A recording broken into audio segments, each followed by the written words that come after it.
इतना सुंदर रूप, मन मोहने वाली मुस्कान, अद्भुत तेज और भगवान जैसी दिव्यता। कौन हो तुम? हाँ, तुम्हें देखकर तो हम सब सम्मोहित ही हो गए।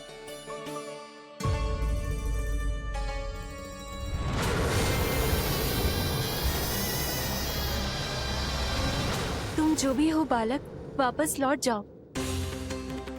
हमारा हृदय तुम्हें ही देखते रहना चाहता है, किंतु यदि हमारे पति जाग गए तो तुम्हें अवश्य हानि पहुंचाएंगे।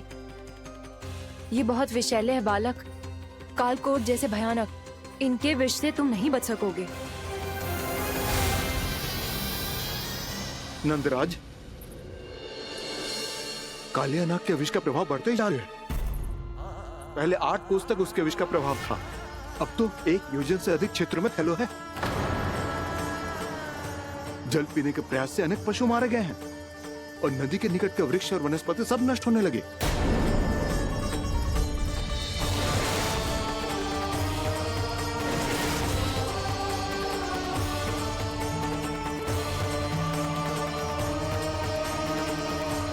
इनके विष की तीव्रता इतनी अधिक है बालक कि इनके संपर्क में आने वाले को तड़पने का भी अवसर नहीं मिलता।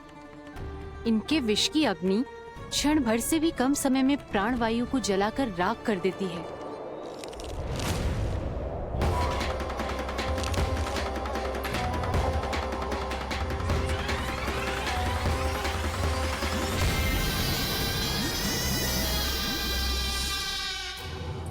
तब तो समस्या और भी गंभीर हो जाएगी। मैंने तो सुनो है कि कालिया नाग कम से कम 2 योजन लंबा है, सैकड़ों फन है उसके।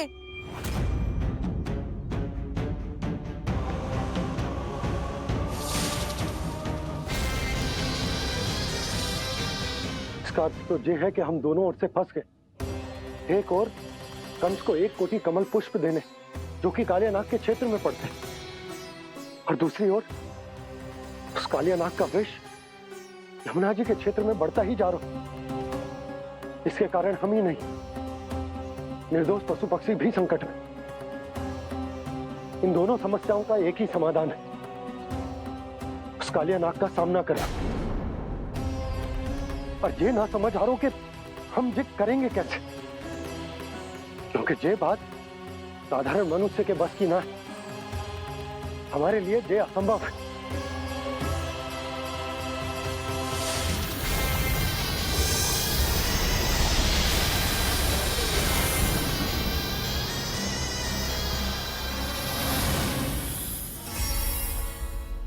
अब तो तुमने अपनी आंखों से भी देख लिया बालक, ये कितने विषैले हैं। नींद में भी विष उगलते हैं। इससे पहले कि तुम्हें कुछ हो जाए, चले जाओ यहाँ से। मान लो हमारी बात। आप सब मुझे जानती भी नहीं और फिर भी मेरी इतनी चिंता कर रही हैं आप। माँ की ममता भेदभाव नहीं जानती। तुम भी किसी के पुत्र हो और हम सब भी माँ हैं।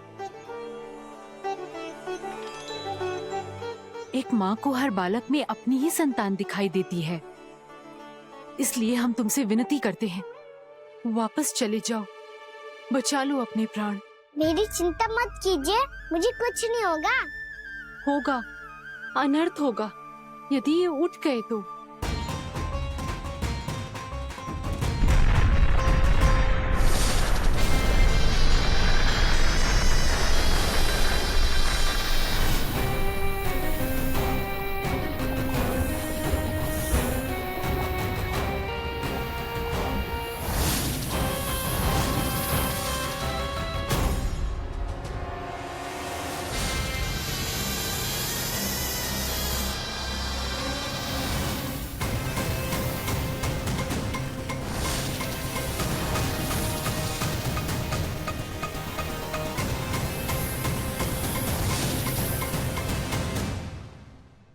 सामने होते हुए भी अपने इश्क को केवल वही देख सकता है जो अपना अभिमान त्याग चुका हो।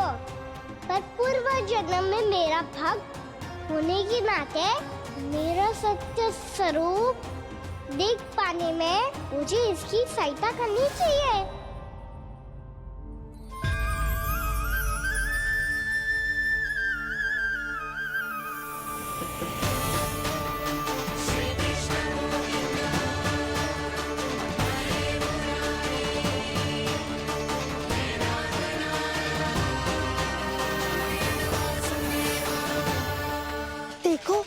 हमारा छोटा सा कान्हा जैसे डट के खड़ा है, इतने विशालकाय, इतने महाभयंकर सबके सामने।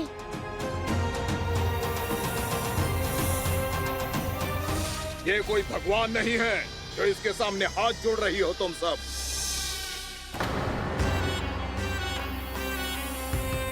एक सामान्य साधारण बालक है ये, जो ये तक नहीं जानता कि इसके सामने है इसका काल, कालिया। तू कौन है बालक? मेरे इतने निकट आकर भी तू जीवित कैसे है? मेरी नहीं, अपनी चिंता करो कालिया। बहुत मनमानी कर ली तुमने। अब बस, मैं तुम्हें रोकना हूँ। अब बस, मैं तुम्हें रोकना हूँ। मैं तुम्हें रोकना हूँ। बित्ते भर का है तू, मेरे विष के बारे में जानता ही क्या है? और कहता है मुझे रोकने आया है। किससे? किससे रोकना चाहता है तू मुझे? मुझे क्रोध दिलाने की भूल मत कर बालक। अपनी फुंकार से ही तेरी इस मुस्कुराहट को अंतिम मुस्कुराहट बना सकता हूँ मैं। शीघ्र बता, कौन है तू और किसने भेजा है तुझे? तुम्हें आवाज भी है कि अपनी पुकारों से तुम कितना विष भूल चुके हो। पवित्र यमुना नदी को कितना दूषित कर दिया तुमने। और यही नहीं, तुम्हारे कारण निकट के जीव जंतुओं, वृक्ष, वनस्पतियों सबको हानि पहुंच रही है। तो क्या? मुझे उससे क्या? मुझे है आपत्ति है मुझे तुम्हारे इस व्यवहार से, और इसीलिए तुम्हें यहाँ से जाना होगा।